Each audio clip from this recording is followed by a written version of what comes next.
कि चुने चुनाए बिक जाते हैं 25-50 खोखे में। कितना?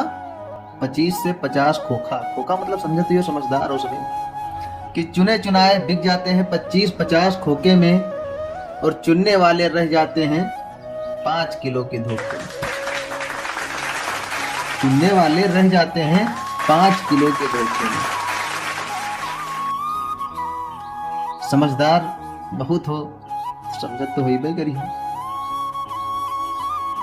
बात यहाँ तक आई गए है कि नेतन के परिश्रम अब जनता के लगे आई है।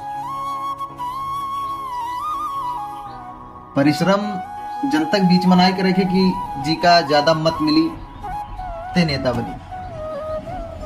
परिश्रम अब टिकट पर उतरिया है। ये टिकट ले आवा।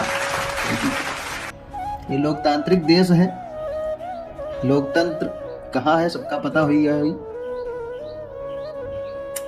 अब नेता लोग हाथ पांव जोड़े ना ही, कहाँ से टिकट जी का मिला ते नेता। बाकी देखा करो, समझा करो। जय हिंद, जय भारत।